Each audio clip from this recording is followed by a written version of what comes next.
नमस्कार साथियों, study time में आपका पुनः एक बार स्वागत है। आज हम आपके समक्ष 12th की सिविक्स का 5वां अध्याय समकालीन दक्षिण एशिया लेकर के आए हैं और ये समकालीन दक्षिण एशिया पर आज हम लोग इसकी चर्चा करेंगे। देखिए, सबसे पहले चूँकि हम लोग दक्षिण एशिया का अध्ययन कर रहे हैं, तो ये दरअसल एशिया 7 महाद्वीपों में सबसे बड़ा है, बहुत बड़ा है। लगभग 50 से ज़्यादा इसमें देश हैं। तो इसको कई भागों में दिशाओं के आधार पर और भौगोलिक स्थिति के आधार पर इसको कई भागों में बांटा गया है। जैसे एक पश्चिम एशिया के देश, मध्य एशिया के देश, दक्षिण पूर्व एशिया के देश। तो उसी प्रकार से ये दक्षिण एशिया दक्षिणी सिरे पर आता है। ये दक्षिण एशिया के जो देश हैं, तो इनको हम सबसे पहले भौगोलिक स्थिति ये कहाँ पर हैं, तो इनको मैप में सबसे पहले देख लेते हैं। ये जो मैंने ये स्केच से ये जो शेडेड किया है हिस्सा, ये स्केच काले स्केच पेन से मैंने ये हिस्सा शेडेड किया है। ये पूरा दक्षिण एशिया का भाग है, जिसे दक्षिण एशिया कहते हैं। अब देखिए, आप देख रहे हैं कि ये काले स्केच पेन से ये शेडेड है। तो सबसे पहले हम यहाँ से शुरू करते हैं। ये नंबर 1 ये देश है अफ़गानिस्तान।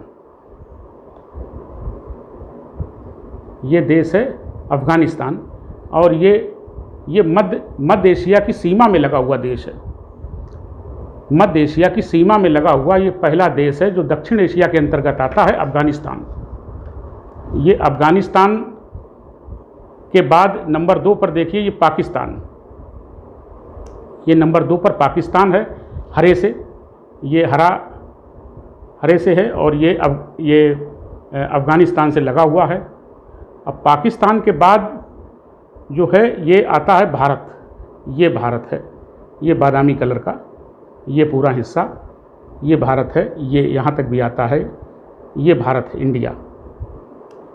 अब बहुत बड़ा देश है, सभी दक्षिण एशियाई सभी देशों से सबसे बड़ा है। और इसके बाद ये देखिए, ये नंबर 4 पर ये आता है नेपाल।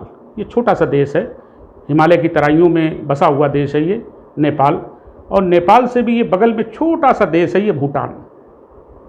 ये नंबर 5 पर ये छोटा सा, ये देखिए, ये छोटा सा देश है भूटान। और इसके बाद ये जो देश है, ये इधर हिस्सा जो है भारत का है, इधर भी भारत है, बीच में ये बांग्लादेश है। ये छठा देश है बांग्लादेश। और ये बांग्लादेश ये सन 1971 के पहले पूर्वी ये पाकिस्तान का हिस्सा था, इसे पूर्वी पाकिस्तान कहा जाता था। लेकिन 1971 में ये पाकिस्तान से अलग हो गया, एक नया देश बना और नए देश की इसको मान्यता मिली 1971 में। तो ये बांग्लादेश के नाम से ये जाना जाता है। तो ये बांग्लादेश है। अब इसकी सीमाएं जो है, इस देश की सीमाएं ये बंगाल की खाड़ी से टच करती हैं। और यहाँ देखिए, ये जो पाकिस्तान है, ये पाकिस्तान जो है, इसकी गल्फ़ की खाड़ी से सीमाएं, ये सब समुद्र है नीला, ये गल्फ़ की खाड़ी से ये पाकिस्तान की सीमा जो है, ये गल्फ़ की खाड़ी से छूती हैं। लेकिन ये जो अफ़गानिस्तान है, इसमें कहीं कोई समुद्र नहीं है। अब जब किसी देश में कहीं कोई समुद्र के किनारे उसकी सीमा टच नहीं करती, तो उसको भू आबद्ध देश कहा जाता है। यानी चारों तरफ भूमि से घिरा हुआ, यानी वहाँ कोई समुद्र नहीं है। तो ये अफ़गानिस्तान भू आबद्ध देश है, पाकिस्तान नहीं है, चूँकि इसकी सीमाएं गल्फ़ खाड़ी से टच कर रही हैं। इसमें कराची सबसे किनारे गल्फ़ खाड़ी में लगा हुआ इनका बहुत ही महत्वपूर्ण शहर है। और अब देखिए, नेपाल भी देखिए भू आबद्ध देश है, भूटान भी भू आबद्ध देश है, लेकिन बांग्लादेश नहीं, इसकी सीमाएं बंगाल की खाड़ी से टच कर रही हैं। अब देखिए, इसके बाद ये आता है धुर दक्षिण हिंद महासागर में, जो है भारत से थोड़ी सी दूरी है इनकी, और ये श्रीलंका आता है। और श्रीलंका के बाद ये जो 8वां देश है ये बिल्कुल समुंदर में है। ये हिंद महासागर में छोटे छोटे द्वीप ये बने हुए हैं। ये बिंदु, हल्के हल्के बिंदु आप देख रहे हैं, ये टापू हैं। ये टापू हैं और ये टापू 1192 टापू हैं। ये छोटी छोटी बिंदियाँ 1192 टापू हैं और ये 1192 टापू में केवल 200 टापू पर ही बस्तियाँ बसी हुई हैं जिसमें लोग रहते हैं। ये मालदीव के नाम से जाना जाता है। तो मैंने आपको बताया ये 8 देशों का भौगोलिक मैंने आपको परिचय कराया। ये इस प्रकार से शेडेड है। ये 8 देश इसमें दक्षिण एशिया में आते हैं। Number 1 Afghanistan, number 2 Pakistan, number 3 Bharat, number 4 Nepal और नंबर 5 भूटान, नंबर 6 बांग्लादेश और नंबर 7 श्रीलंका और नंबर 8 मालदीव। तो साथियों, आपने देखा कि ये दक्षिण एशिया मैप में कहाँ पर पड़ता है। तो दक्षिण एशिया में आने वाले 8 देश हैं जिसमें हमारा भारत देश शामिल है। तो आज जो हम अध्ययन करेंगे तो इसका चैप्टर का नाम समकालीन दक्षिण एशिया रखा गया है। तो आज दक्षिण एशियाई देशों के विषय में हम जानकारी प्राप्त करेंगे। तो चलिए प्राप्त करते हैं क्या क्या किसमें है। सबसे पहला, जैसा कि मैंने आपको मैप में बताया, ये अफ़गानिस्तान आता है। अफ़गानिस्तान के विषय में सुन लीजिए कि ये अफ़गानिस्तान, ये देखिए एरो लगा हुआ है छोटा सा, और ये एरो ये अफ़गानिस्तान की, ये मध्य एशिया और दक्षिण एशिया की सीमा पर ये देश बसा हुआ है अफ़गानिस्तान। अफ़गानिस्तान के बाद मध्य एशिया का भाग शुरू हो जाता है।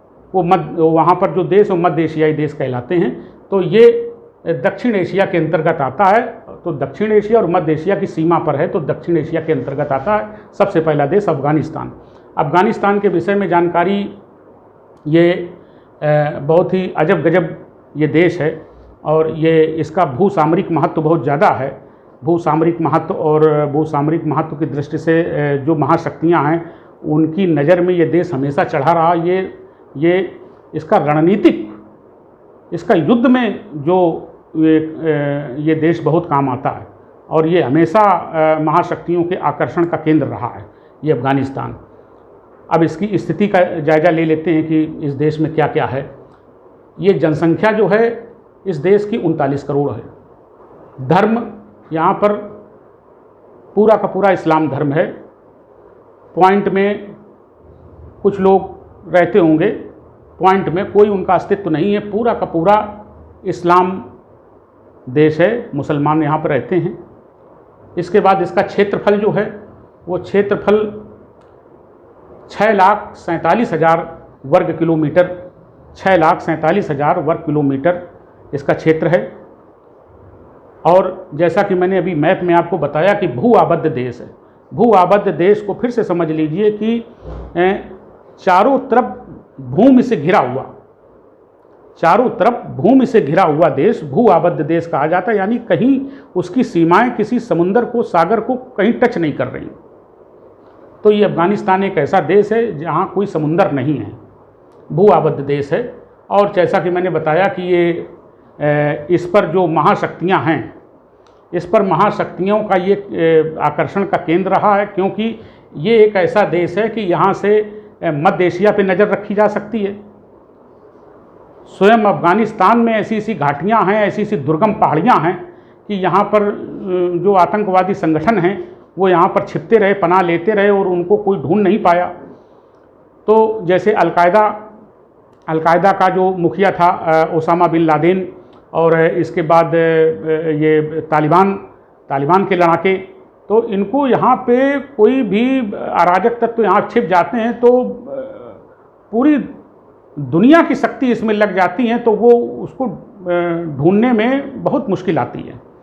तो इसका रणनीतिक महत्व है और बहुत ज़्यादा है, क्योंकि मध्य एशिया पे नज़र रखी जा सकती है, पश्चिम एशिया पे नज़र रखी जा सकती है, साउथ एशिया पे नज़र रखी जा सकती है। तो इसलिए इस देश ये शुरू से ही महाशक्तियों के आकर्षण का केंद्र रहा है और भौगोलिक स्थिति के आधार पे मतलब उसका महत्व बन जाता है। इसके बाद इसकी जो अर्थव्यवस्था है वो अर्थव्यवस्था 19 बिलियन डॉलर है, अमेरिकी डॉलर। 19 बिलियन डॉलर इसकी संपूर्ण अर्थव्यवस्था है। और एक सरल शब्दों में बता दूं, बहुत गरीब देश है और इतना सब कुछ इसमें युद्ध होते रहे, सब कुछ होता है, इसका विकास नहीं हो पाया। महाशक्तियों ने केवल अपना उल्लू सीधा किया, इसके विकास की तरफ ध्यान नहीं दिया। आज भी गरीब देश है। तो ये सारे पॉइंट्स, इसकी जनसंख्या, इसका धर्म, सब मुस्लिम लोग इसमें रहते हैं। टोटल क्षेत्रफल इसका 6,47,000 वर्ग किलोमीटर। भू आबद्ध देश है और रणनीतिक दृष्टि से महाशक्तियों का केंद्र रहा है। और अर्थव्यवस्था इसकी 19 बिलियन यूएस डॉलर है। अब इसके बाद दूसरा देश आता है पाकिस्तान। दूसरा देश आता है पाकिस्तान।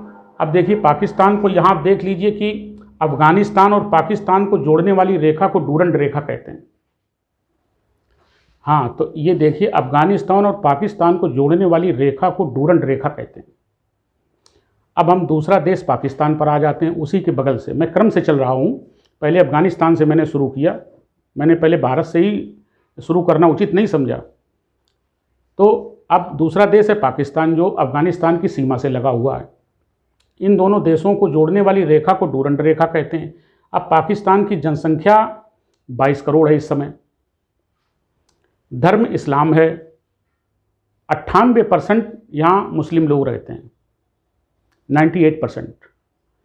अफगानिस्तान में भी मुसलमान, पाकिस्तान में भी मुस्लिम लोग रहते हैं, टोटल ही मानिए एक तरीके से। और क्षेत्रफल इसका 7,96,000 वर्ग किलोमीटर इसका मतलब क्षेत्रफल है। और कराची जो इसका बहुत महत्वपूर्ण शहर है, वैसे इसकी जो राजधानी है वो तो इस्लामाबाद है, लेकिन कराची भी इसका बहुत महत्वपूर्ण शहर है। वो गल्फ़ की खाड़ी में के किनारे पर बिल्कुल बसा हुआ है। तो ये भू आबद्ध देश नहीं है, इसकी सीमाएं गल्फ़ की खाड़ी से मतलब टच करती हैं। और सबसे किनारे पर इनका कराची शहर इनका बसा हुआ है। अर्थव्यवस्था इनकी 294 बिलियन डॉलर है। इनकी अर्थव्यवस्था जो है इस समय वर्तमान में लगभग, मैं ये लगभग में मतलब बता रहा हूँ, एक आध अंक जो है लास्ट के कम ज़्यादा हो सकते हैं, वो कोई ख़ास बात नहीं है, लेकिन ओवरऑल 294 बिलियन डॉलर है इनकी संपूर्ण अर्थव्यवस्था। पूरी आर्थिक शक्ति की बात मैं कर रहा हूँ।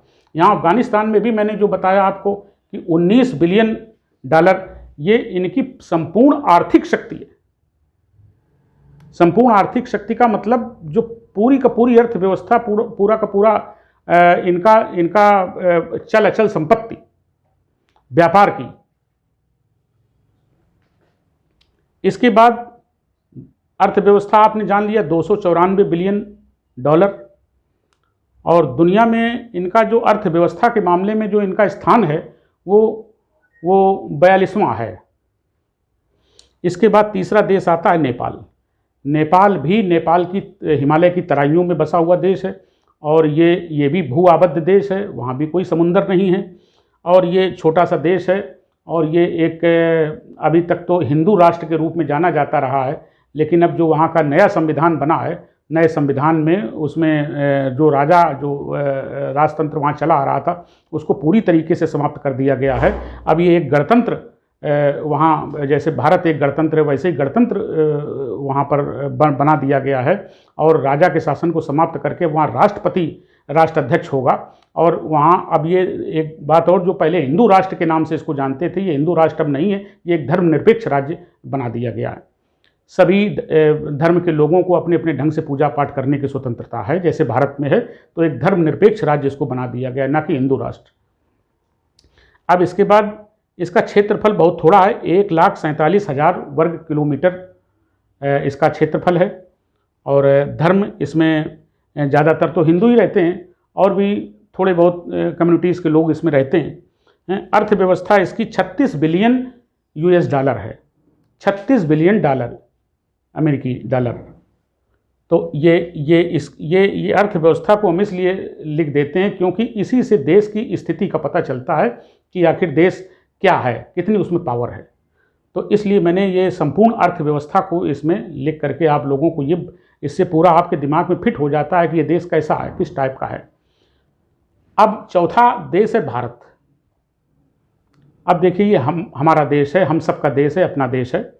तो ये भारत के विषय में जानकारी प्राप्त कर लेते हैं। भारत की जनसंख्या इस समय वर्तमान में अगर देखी जाए, वैसे तो इसकी जनगणना जो हुई थी वो 2011 में हुई थी, और 2021 की जनगणना के हमारे पास आंकड़े नहीं हैं, लेकिन जो अंतर्राष्ट्रीय संस्थाएं हैं वो नज़र रखती हैं, तो 2020-21 में इसकी जनसंख्या लगभग में है 1 अरब 40 करोड़। 1 अरब 40 करोड़ की जनसंख्या भारत की है।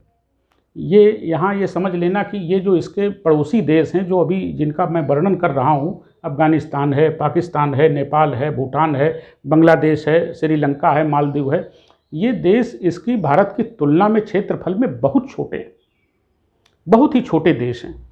तो ये जनसंख्या 1 अरब 40 करोड़। अब ये हमारा देश आप सभी लोग जानते हैं, बताने की ज़रूरत नहीं है, हम अपने देश में रहते हैं, अपने देश की जानकारियाँ तो कॉमन रूप से सबको होती ही हैं थोड़ी थोड़ी सी। तो आप देखिए कि हमारा देश विविधताओं से भरा हुआ है, विभिन्न धर्मों के लोग इसमें निवास करते हैं। तो पहला इसमें ये देखिए, हिंदू इसमें 80% हैं।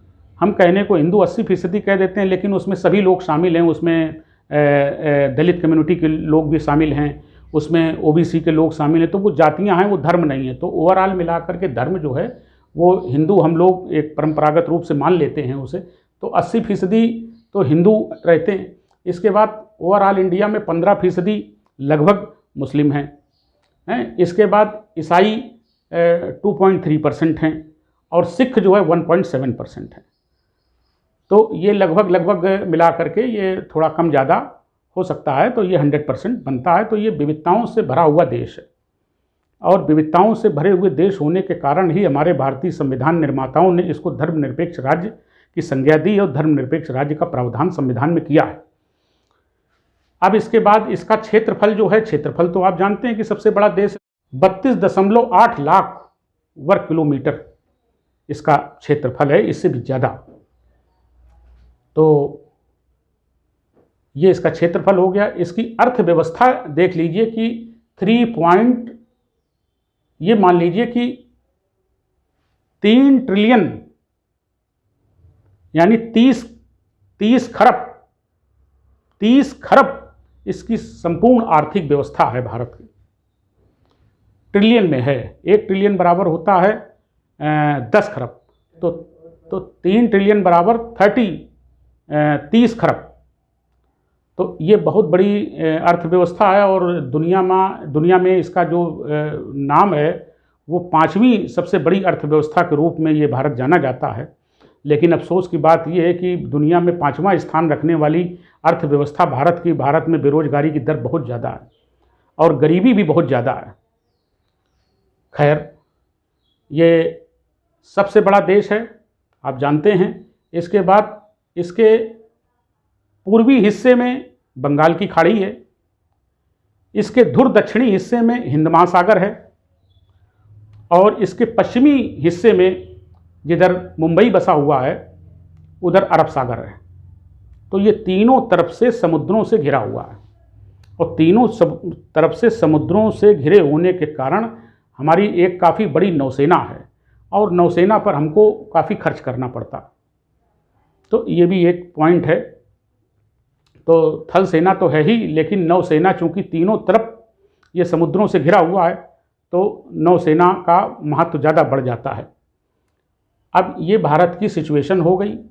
अब इसके बाद एक देश आता है, ये भी पहाड़ी देश है, छोटा सा देश है, और ये भूटान इसका नाम है। भूटान, इसमें बौद्धिस्ट ज़्यादा रहते हैं, सबसे ज़्यादा इसमें बौद्धिस्ट रहते हैं, और इसका क्षेत्रफल 38,000 वर्ग किलोमीटर है, केवल 38,000 वर्ग किलोमीटर है।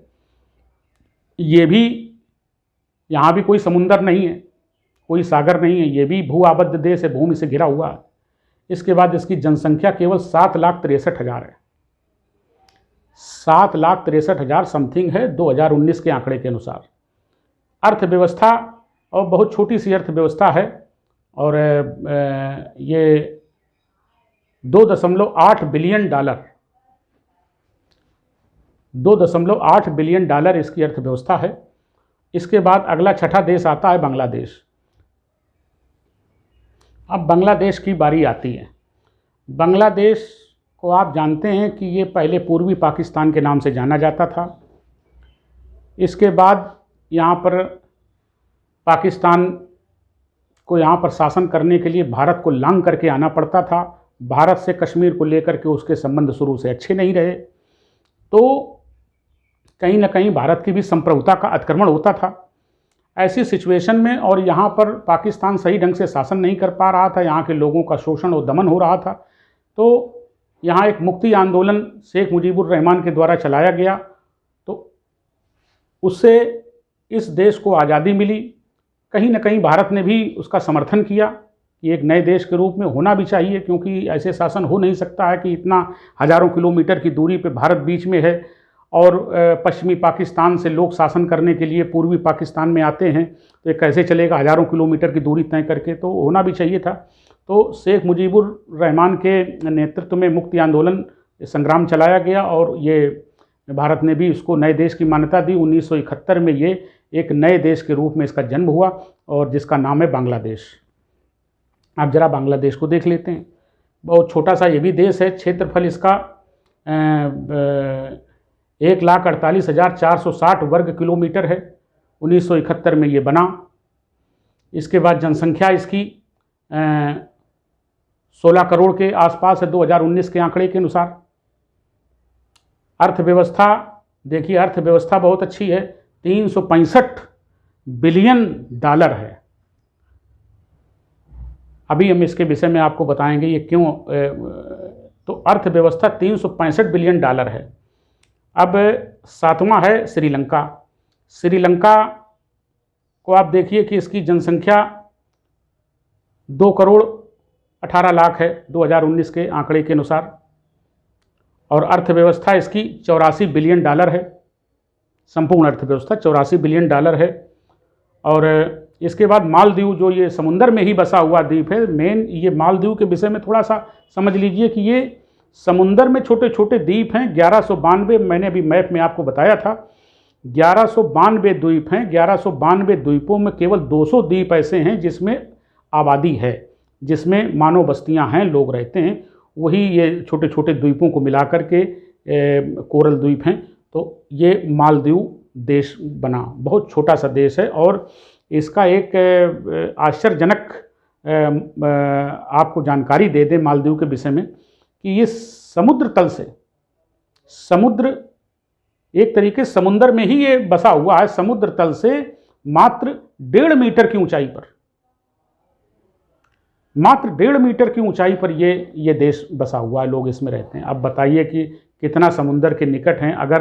अगर कभी भी बाय द वे बड़े बड़े हिमखंड अगर पिघले, और कभी कभी घटनाएं होती भी रहती हैं, अगर पिघलते हैं और पिघल करके समुद्र का जल स्तर अगर बढ़ता है तो ये मालदीव तो डूब जाएगा। जैसा कि वैज्ञानिक और पर्यावरणविद कहते रहते हैं कि भाई अगर हमने पर्यावरण को कंट्रोल न किया और हमने जंगलों को संरक्षित न किया तो गर्मी बढ़ेगी। वातावरण में जब गर्मी बढ़ेगी तो हिमखंड पिघलेंगे और जब हिमखंड पिघलेंगे तो समुद्र का जो जल स्तर है वो ऊंचे उठेगा, और अगर ऊंचे उठेगा तो समुद्र के किनारे जो देश बसे हुए हैं उनके ऊपर खतरा उत्पन्न हो जाएगा। तो ये उसी में से ये देश है मालदीव। ये मात्र 1.5 मीटर की ऊंचाई पर ये देश बसा हुआ है समुद्र तल से।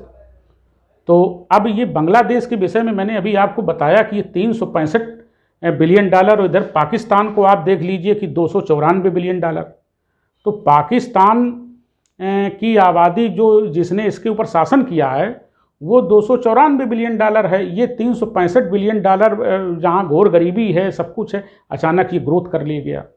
तो पिछले कई वर्षों से इसमें ये भी राजनीतिक रूप से अस्थिर शुरू में रहा है, लेकिन अभी पिछले कई वर्षों से इसमें राजनीतिक स्थिरता है और इसमें शांति है और बड़ी अच्छी अच्छी नीतियाँ इन्होंने यहाँ के शेख हसीना ने निकाली। यहाँ बेरोजगारी की दर भी बहुत कम है, इनका निर्यात भी अच्छा खासा है, हैं।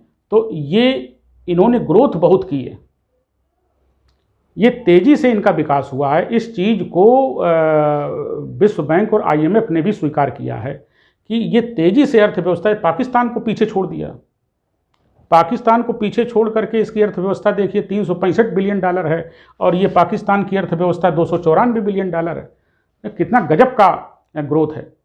तो ये छोटा सा देश, ये मामूली सा देश, ये भारत को टक्कर दे रहा है। तो ये मैंने आपको जो दक्षिण एशिया के जो 8 देश हैं, 8 देशों का एक मोटा मोटा खाका मैंने आपको दिया है। और एक इनके न सिर्फ इनकी भौगोलिक स्थिति का परिचय कराया, बल्कि इनकी जनसंख्या का, क्षेत्रफल का और इनकी आर्थिक शक्ति का भी मैंने परिचय कराया। तो ये अब इसके बाद जो है दक्षिण एशिया के राजनीतिक प्रकरण पर हम जानकारी प्राप्त करेंगे। अब देखिए, इन देशों के विषय में अभी तक मैंने आपको इनकी भौगोलिक जानकारी, इनकी जनसंख्या के विषय में, इनके क्षेत्रफल के विषय में और इनकी आर्थिक ताकत के विषय में जानकारी मैंने आपको दी।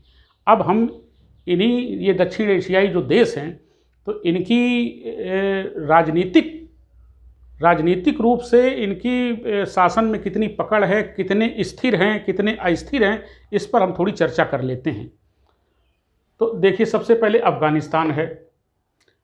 अफ़गानिस्तान, मैं अभी भी बता चुका हूँ कि अफ़गानिस्तान शुरू से ही महाशक्तियों की दिलचस्पी का केंद्र रहा है, क्योंकि इसकी भौगोलिक स्थिति जो है वो ऐसी है कि इस देश से मध्य एशिया के देशों पर नज़र रखी जा सकती है, पश्चिम एशिया के देशों पर नज़र रखी जा सकती है।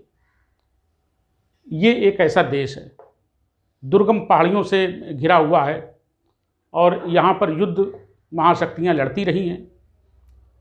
तो यहाँ पर ये शुरू से एक इस देश में अस्थिरता, पहले तो शीत युद्ध के दौर में महाशक्तियाँ रही, इसमें काबिज रही। इसके बाद में जब शीत युद्ध समाप्त हो गया तो यहाँ पर अलकायदा और तालिबान जो आतंकवादी जो संगठन थे वो बहुत यहाँ पर प्रभावशाली हो गए, ताकतवर हो गए। और एक समय तो ऐसा आया कि तालिबानों ने मतलब सत्ता ही अफ़गानिस्तान की हथिया ली, लोकतंत्र को बिल्कुल ख़त्म कर दिया और तमाम पाबंदियां लोगों पे लगाई और प्राचीन काल की भगवान बुद्ध की मूर्तियां तोड़ डाली। और अलकायदा का प्रमुख जो ओसामा बिन लादेन था वो इन्हीं पहाड़ियों में छिपा रहा और अमेरिका ढूंढते ढूंढते परेशान हो गया, लेकिन उसको नहीं ढूंढ पाया। फिर वो पाकिस्तान के एबटाबाद में जानकारी मिलने पर मारा गया। तो ये देश जो है राजनीतिक रूप से ये अस्थिर देश रहा है, स्थिरता इसमें नहीं रही है। अभी भी इसमें अभी कुछ सालों से घटनाएं नहीं हुई, लेकिन अक्सर यहाँ पर आतंकवादी गतिविधियाँ होती रहती हैं और लोग शासन को चुनौती देते रहते हैं, शासन को अस्थिर करने में, लोकतंत्र को अस्थिर करने में लगे रहते हैं। तो जहाँ पर राजनीतिक शांति नहीं होगी, स्थिरता नहीं होगी, वहाँ विकास भी नहीं हो सकता। इसीलिए ये बड़ा गरीब देश है। तो इसके बाद पाकिस्तान की बात करते हैं। पाकिस्तान जो है ये यहाँ पर चूँकि इसका भारत से जब ये अलग हुआ था तो इसका अलग होने का जो आधार था वो धर्म था, धर्म के आधार पर इसका बंटवारा हुआ था। तो अब इस पाकिस्तान के देश, इस देश का जो राष्ट्रीय धर्म है वो इस्लाम है। इसने भारत से कुछ नहीं सीखा, इसे अपने धर्म पर बड़ा घमंड शुरू से रहा है। तो इसने जो है अपने राजनीति में धर्म का इसने मतलब सम्मिश्रण कर रखा है और इसीलिए ये आज तक भुगत रहा है। तो ये मतलब इसने अपने इसका राष्ट्रीय धर्म इसने इस्लाम घोषित कर रखा है। तो ये शुरू से इसके संविधान में भी कमियां हैं। इसके संविधान में अगर ऐसी कोई ज़रूरत पड़ती तो सेना को पावर मिल जाते हैं, तो उसका फ़ायदा उठा करके इसका जो जनरल है सेना का वो लोकतंत्र को अस्थिर कर देता है और उसको सत्ता से बेदखल कर देता है, ख़त्म कर देता है और सत्ता हथिया लेता है। कई बार ऐसा हुआ। और अभी आप देखिए परवेज़ मुशर्रफ का कुछ वर्ष पहले आप देखिए कि उन्होंने पूरी सत्ता हथिया ली है और वहाँ राष्ट्र प्रशासन लागू कर दिया। तो ये इसमें सैनिक हस्तक्षेप लोकतंत्र के मार्ग में रुकावटें पैदा करता रहा है शुरू से। और दूसरी चीज़, इसमें जो कट्टरपंथी लोग हैं, जो मुल्ला मौलवी हैं, जो धार्मिक उन्मादी हैं, वो हमेशा लोकतंत्र के लिए खतरा बने रहते हैं। और दूसरी चीज़, ये खुद भी, ये पाकिस्तान जो भारत से ये बैर रखता है और कश्मीर को छीनने के हमेशा कोशिश में लगा रहा और कश्मीर को छीनने के लिए इसने आतंकवादियों को पाला पोसा और कट्टरपंथियों के साथ में साठगांठ रखता है। वो आतंकवाद पालते हैं, लड़कों को, नए नए लड़कों को आतंकवादी संगठन बनाते हैं, फिर जम्मू कश्मीर के भीतर घुस करके वो आतंकवादी घटनाएं करते हैं और भारत को अस्थिर करने का प्रयास करते रहते हैं। तो ये इतना ये खुराफाती देश रहा है कि इसको जो शीत युद्ध के दौरान इसने अमेरिका का साथ दिया था, तो अमेरिका ने इसको वो आर्थिक मदद इसको करता है, लेकिन वो आर्थिक मदद जो है ये अपने विकास कार्यों में तो लगाते ही लगाता है, उसका एक बड़ा हिस्सा आतंकवाद को पालने पोसने में इसने लगाया भारत के विरुद्ध। तो यहाँ भी अस्थिरता का माहौल रहता है और अभी भी रहता है। तीसरा देश है भारत। मैं यहाँ जो जिस देश की जैसी स्थिति है मैं उसका बयां वैसे ही करता हूँ। अब आता है भारत। भारत का संविधान, चूँकि भारत एक ऐसा राज्य है कि इसमें ये विविधताओं से भरा हुआ है। हिंदू भी रहते हैं, मुस्लिम भी रहते हैं, सिख भी रहते हैं, ईसाई भी रहते हैं। तो भारत के जो बुद्धिजीवी लोग थे, जो संविधान निर्माता थे, वो अच्छी तरह जानते थे, क्योंकि वो बंटवारा देख चुके थे। तो उन्होंने ऐसे भारत का, ऐसे गणराज्य का निर्माण किया जो धर्मनिरपेक्ष हो, सभी धर्मों को अपने अपने धर्म के हिसाब से आज़ादी हो आचरण करने की। तो भारत ने कोई अपना राष्ट्रीय धर्म नहीं घोषित किया जैसे कि पाकिस्तान ने किया। भारत ने धर्मनिरपेक्ष सिद्धांत को अपनाया। दूसरी चीज़, यहाँ पर लोकतंत्र बहुत मजबूत है और शुरू से मजबूत रहा। यहाँ पर राजनीतिक अस्थिरता का तो माहौल नहीं रहा है, लेकिन कुछ ऐसी भारत में ताकतें जरूर हैं जो सांप्रदायिकता को और जातीयता को मतलब गर्म किए रहती हैं। तो ये एक इसके मार्ग में जो ये बाधाएं हैं वो आंतरिक हैं। भारत के मार्ग में आंतरिक, हालांकि कोई ऐसी गृह युद्ध की नौबत नहीं आई और लेकिन अब जो इसमें जो हमारे देश में जो सबसे मूल जो समस्याएं हैं वो सांप्रदायिकता और जातिवाद और क्षेत्रवाद। तो ये 3-4 समस्या हैं जिससे भारत जो, और जनसंख्या वृद्धि, तीव्र जनसंख्या वृद्धि। तो मैंने पिछले लेक्चर में भी बताया था, जनसंख्या वृद्धि पर आज तक सरकारों ने कुछ नहीं किया। तो ये इसके कारण, ये एक सबसे बड़ा देश होने के कारण, सबसे बड़ा देश होने के बावजूद, और दूसरी चीज़ एक बड़ी विश्व में आर्थिक महाशक्ति होने के बावजूद ये मतलब अपना विश्व में वो स्थान नहीं बना पा रहा है, जबकि इसकी बनाने की पूरी क्षमता है इसके अंदर। तो ये अपनी आंतरिक समस्याओं से जूझता रहता है, सांप्रदायिकता से जूझता रहता है, जातिवाद से और क्षेत्रवाद से। तो इसकी ये समस्याएं और तीव्र जनसंख्या वृद्धि से हैं। चौथा है नेपाल। नेपाल में भी राजनीति का स्थिरता है। शुरू पहले राजाओं से और लोकतंत्र से आपस में टकराव होता रहा। कभी राजा भारी पड़ता है, कभी लोकतंत्र भारी पड़ता है। अब जो है, अभी कुछ वर्ष पहले इसका नया संविधान बनाया गया है, जिसमें राजा के शासन को, यानी राजशाही को पूरी तरह समाप्त कर दिया गया है और नेपाल को एक गणराज्य बनाया गया है। अब इसका कोई राजा नहीं होगा, इसका राष्ट्रपति होगा और लोकतंत्र, इसमें जो संसद है वो तो अपना काम करेगी ही करेगी। और ये नेपाल पहले हिंदू राष्ट्र के नाम से जाना जाता था, अब ये हिंदू राष्ट्र नहीं है, अब ये धर्मनिरपेक्ष राज्य है। सभी धर्मों को अपने अपने हिसाब से, जैसे भारत में है, तो एक धर्मनिरपेक्ष राज्य इसको बना दिया गया है। अब ये हिंदू राष्ट्र नहीं रह गया है। पांचवा है भूटान। ये छोटा सा देश है, पहाड़ी देश है, इसमें बुद्धिस्ट रहते हैं और शांतिप्रिय हैं और इसका बहुत ये इसका लड़ाई झगड़े से कोई लेना देना नहीं है।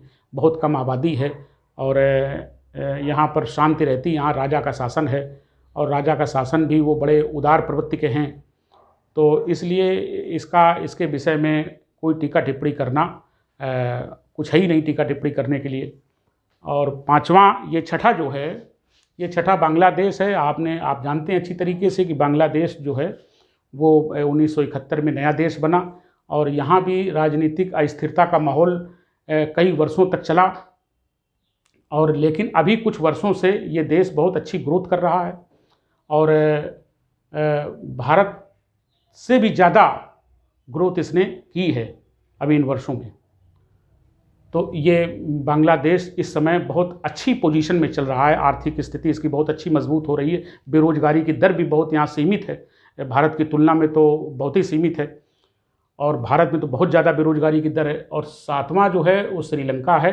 श्रीलंका में शुरुआत में यहाँ पर सिंघली रहते हैं और यहाँ तमिल रहते हैं।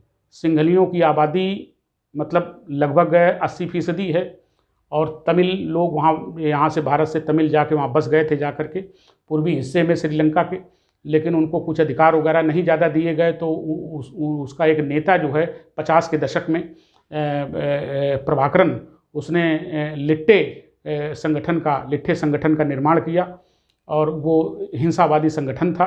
32 देशों ने उसको आतंकवादी घोषित कर दिया था, और इस तरीके से लेकिन फिर लिट्टे का खात्मा श्रीलंकाई सरकार ने कर दिया।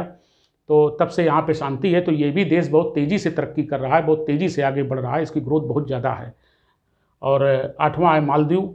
मालदीव में भी प्रति व्यक्ति आय बहुत ज़्यादा है। ये इसका भी लड़ाई झगड़े से कोई लेना देना नहीं है, राजनीतिक यहाँ अस्थिरता ज़्यादा नहीं रही है, बहुत छोटा सा देश है समुंदर में बसा हुआ। तो इस तरीके से कुल मिलाकर के अगर हम इसकी संक्षिप्त समरी करें तो हम पाते हैं कि अधिकांश देश मतलब राजनीतिक अस्थिरता से गुजर रहे हैं।